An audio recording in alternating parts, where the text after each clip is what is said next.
પણ લીલી હોજો લીમડી ને શીતળ હોજો સાઈ, પણ બાંધવ હોજો બોલડા એ તો એ પોતાની પાસ.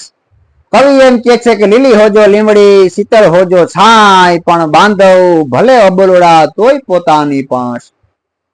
એ ભાઈ ભાઈનો પ્રેમ હોય, બાપ દીકરાનો પ્રેમ હોય, બાપ દીકરીનો પ્રેમ હોય, માં દીકરાનો પ્રેમ હોય કે ભાઈ બહેનનો પ્રેમ હોય, પણ કવિ એમ કે છે કે ભાઈ બહેનનો પ્રેમનું સર્જન કરી અને કુદરતે હાથ ધોઈ નાખ્યા. એવા બે ભાઈ બહેન, ભાઈબીજ નિમિત્તે એક પ્રસંગ સંભળાવું કે એવા બે ભાઈ બહેન, હેજી એને નોતી રે માવલડી ને નોતા બાપ,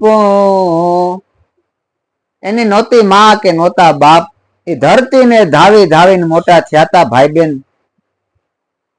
એ દરિયાને કાંઠે સંખલાવીને છે અને એમાં બેને કીધું, બેન 7 વર્ષની છે, ભાઈ 5 વર્ષનો છે, ને કીધું ભાઈ મને રમકડું લઈ દઈશ. કીધું બેન શું લેવું? તો કે મારે ઢીંગલી લેવી. અને આમ આગળ ભાઈ છે, પાછળ બેન છે. એ બે હાથ પકડીને ભાઈ બેન ગયા વેપારીની દુકાને, કીધું કે મારી બેનને ઢીંગલી જોઈએ છે. વાત કેતા વાર લાગે, ટૂંકામાં વાત કરું. કીધું કે મારી બેનને રમકડું જોઈએ છે. શું? તો કે ઢીંગલી જોઈએ છે. આ દેશના વેપારીએ ઢીંગલી આપીને તે શંખલાની મુઠ્ઠી ભરીને કીધું કે તમારા જેટલા પૈસા થાય એટલા પૈસા લઈ લ્યો. અને ત્યાં દેશના વેપારીએ ખાલી 2 શંખલા લીધા હતા સાહેબ, અને કીધું કે આલ્યો બીજા પાછા તમારા પૈસા થતા હતા એ લઈ લીધા. ઉપરથી એટલું કીધું કે તમારે ઢીંગલીને બાંધવી છે? તો કે ના બાંધવી નથી, અમારે રમવી છે બેનને, એમનામ આપી દો. અને કાટ કાટ કાટ એ દરવાજા ઉતરી ગયા, એ દુકાનના પગથિયા ભાઈ બેન ઉતરી ગયા. આ ચિત્ર સામેનો વેપારી જોતો હતો. સામેના વેપારી જોતો હતો કે આ દેશના વેપારીએ ખાલી 2 શંખલામાં ઢીંગલી આપી દીધી. અને પછી વેપારી એ ભાઈ બેન વયા ગયા. પછી દુકાનમાં જઈને કીધું ભાઈ તે આવડી મોટી કિંમતી ઢીંગલી 1-2 શંખલામાં આપી દીધી. અને ત્યાં કીધું તારે મન ને મારે મન એ શંખલા છે, પણ એને મન તો સંપત્તિ હશે એટલે લેવા આવ્યા ને. અને હવે જો હું ના પાડી દઉં ને તો એ ભાઈ બહેનની દુનિયા વિખાઈ જાય. આ દેશનો યુવાન મોટો થશે અને ખબર પડશે કે આ દેશના વેપારીએ ખાલી 2 શંખલામાં મને ઢીંગલી આપી હતી.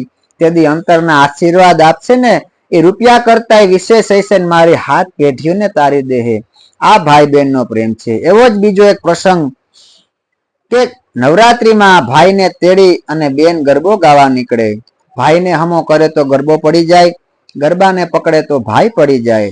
અને વેપારીએ કીધું દીકરી તારા ભાઈને ઘરે મૂકીને આવતી હોય તો? તા દીકરી રડવા માંડી. અને વેપારીએ કીધું બેન દીકરી હું તો તને એટલા માટે કહું છું કે તું હરખેથી ગરબો ગાય હક.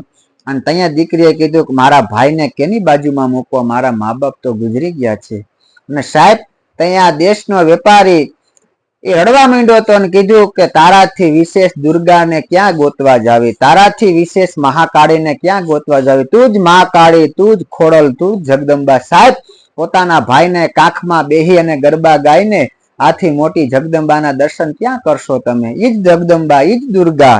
તેવા ભાઈ બહેનનો અણમોલ પ્રેમ છે. તેવા ભાઈ બીજની બધાને હાર્દિક શુભકામના.